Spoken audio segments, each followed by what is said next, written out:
Salut à tous les amis, c'est Aiken, j'espère que vous allez bien. Aujourd'hui on se retrouve dans une nouvelle vidéo. Je vais vous présenter deux histoires immersives. Vous n'allez pas me voir beaucoup dans la vidéo. Je vais essayer de vous mettre plutôt dans l'ambiance, donc j'espère que ça vous plaira. Un peu à l'image de l'histoire que je racontais la semaine dernière avec le peintre qui avait dessiné la personne qui allait le tuer et qui la rencontre après et qu'en fait il se rend compte que la personne qui va le tuer faisait même sa tombe alors qu'il s'était jamais vu. Ceux qui ont vu la vidéo, vous savez de quoi je parle. Là on va voir des histoires qui seront plus courtes, on en verra deux. Des histoires qui sont assez cool je trouve, assez cool d'un point de vue creepy, qui sont assez romancés, donc j'espère que ça vous plaira. Si la vidéo vous plaît, n'hésitez pas à me le faire savoir en laissant un j'aime sous la vidéo et n'hésitez pas à vous abonner à la chaîne. Vous pouvez également, si vous souhaitez suivre mon aventure hors YouTube, me suivre sur Instagram qui s'affiche juste ici. Je poste des trucs que je fais, je demande votre avis, je poste des petits moments de vie, je poste aussi pas mal de choses en rapport avec mon chat. Là, je viens de toucher la corde sensible. En tout cas, j'espère que vous êtes bien installé, que vous allez apprécier cette vidéo. Si vous êtes prêts, on est parti pour se plonger dans ces histoires creepy.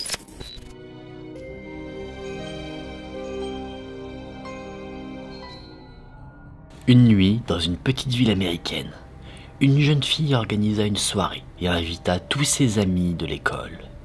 Il y avait un grand groupe de garçons et de filles, et la nuit a commencé. Tout le monde s'amusait bien. Et à un moment donné, le groupe décida de se raconter des histoires effrayantes. Un des garçons a dit qu'il avait entendu une légende urbaine concernant une vieille pierre tombale qui était à côté de la maison de la jeune fille qui avait organisé cette soirée. De ce que raconte l'histoire, une vieille femme avait été enterrée dans le milieu du cimetière et il y avait des rumeurs qui disaient que c'était une sorcière. La légende disait que si on se tenait sur sa pierre tombale, à minuit, elle nous attraperait et nous traînerait jusqu'en enfer. Un des garçons a dit que jamais il ne se rendrait dans ce cimetière et sur la pierre tombale dans le noir. La fille qui avait organisé la soirée rigola. Elle connaissait sa maison, son quartier, donc elle savait que ce que le garçon racontait était faux. Elle ajouta que tout le groupe était crédule, que ce n'était qu'une simple légende et qu'elle ne pouvait pas croire ce que disait cette histoire sérieusement.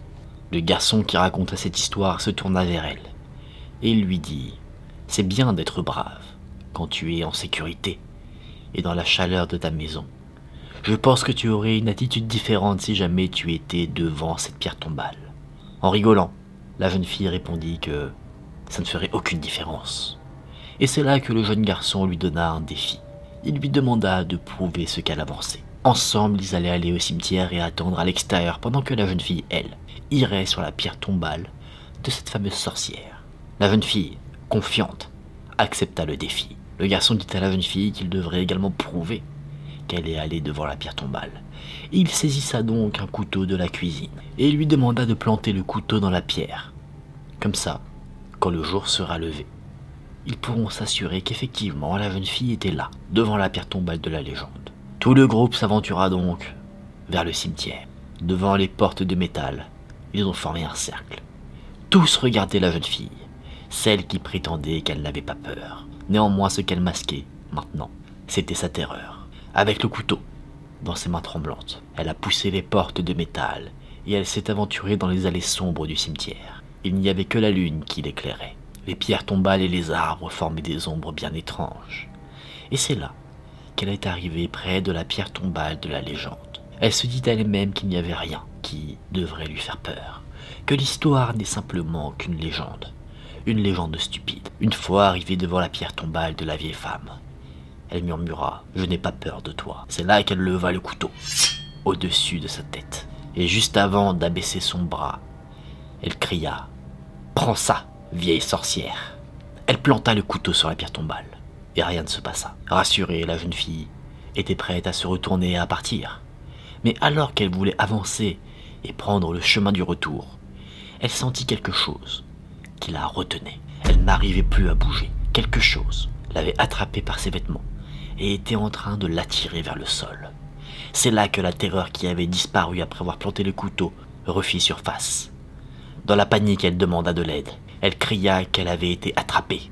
Et ses amis, à l'extérieur du cimetière, voyant qu'elle ne revenait pas, commencèrent à s'inquiéter. Au bout d'un moment, avec précaution, ils sont entrés dans le cimetière pour la rechercher. Finalement, ils retrouvèrent leur amie devant la pierre tombale, étendue sur le sol.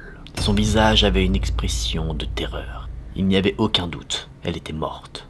Sans le réaliser, elle avait planté le couteau dans son t-shirt et elle s'était accrochée elle-même à la pierre tombale. C'est ça qui l'avait retenue.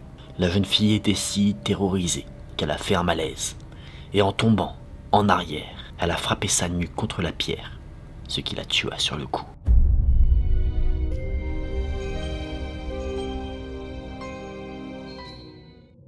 Une femme conduisait sur une rue déserte. Alors qu'elle conduisait tranquillement, elle a remarqué des phares de voiture derrière elle qui s'approchaient rapidement. Au fur et à mesure que la voiture se rapprochait, la jeune femme pensa qu'elle allait la dépasser. Mais non, elle restait là, derrière, collée. Ne comprenant pas le comportement de l'autre conducteur, la jeune femme devena nerveuse. Elle gardait un œil sur cette voiture étrange, dans son rétroviseur, et elle continua sa route. La personne derrière elle se rapprochait à chaque fois, puis ralentissait.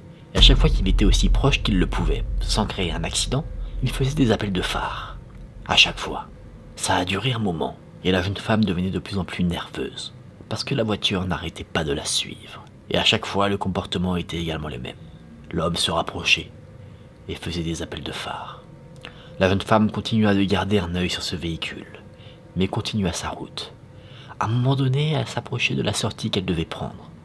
Et la voiture la suivait toujours, à faire des appels de phare. Pensant maintenant qu'elle était bien suivie, la jeune femme décida d'appeler le 911.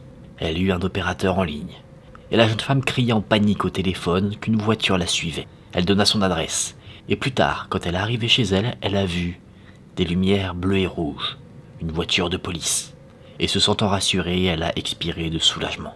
L'étrange voiture qui la suivait était toujours là, mais il allumait ses phares de manière beaucoup plus rapide, comme un maniaque. La femme s'arrêta à côté de la voiture de police. 2 officiers en sont sortis avec leurs pistolets. L'étrange voiture s'était arrêtée également. Les policiers l'ont fait sortir et ils l'ont menotté, pendant que lui criait qu'il y avait quelqu'un dans la voiture de la femme. Il répétait ça sans cesse. Les 2 policiers se retournèrent rapidement vers la femme. Ils pointèrent leur arme à feu sur elle et 2 détonations retentirent. La femme cria. Elle pensait qu'elle allait être abattue, mais non. Elle ouvra ses yeux et se retourna. Derrière elle, au niveau des sièges arrière de sa voiture, se trouvait un corps en sang. À côté de ce corps, il y avait un large couteau de boucher. La police chercha ensuite dans le véhicule de la femme et ils retrouvèrent une paire de menottes en plastique, du ruban adhésif, une cagoule. Et c'est là que la femme a réalisé ce qui s'était passé. L'homme qui se trouvait dans la voiture qui la suivait essayait de la sauver. La police l'a relâché, et c'est là qu'il a expliqué toute la situation. Alors qu'il était derrière la voiture de la femme, ses phares ont éclairé la partie arrière du véhicule de celle-ci.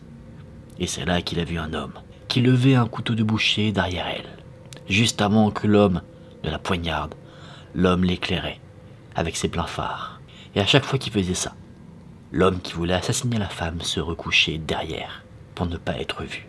L'étrange homme, qui était en réalité un sauveur, raconta que à chaque fois qu'il voyait l'homme lever son couteau au-dessus de sa tête, il mettait ses pleins phares pour éviter qu'il ne commette le pire. Et voilà les amis, j'espère avoir réussi à vous mettre dans l'ambiance avec ces 2 histoires. Ces 2 histoires qui peut-être vous parlent un petit peu. Il y a, je pense, certaines variantes de ce type d'histoire, notamment l'histoire avec la jeune femme et le tueur derrière son véhicule. Ça, c'est quelque chose qui est assez connu, il me semble. Celle-là est une variante que je n'avais encore jamais fait. Il me semble avoir déjà raconté ce type d'histoire, mais pas celle-là précisément. J'espère que cette version-là vous a plu et que d'ailleurs la première histoire vous a plu également. N'hésitez pas à me dire en commentaire quelle histoire vous avez préféré. Si la vidéo vous a plu, n'hésitez pas à laisser un j'aime sous la vidéo et à vous abonner à la chaîne. N'hésitez également pas à faire un petit tour sur Instagram. Moi, je vous dis à très vite dans une prochaine vidéo. Prenez soin de vous, c'était Aken. Salut!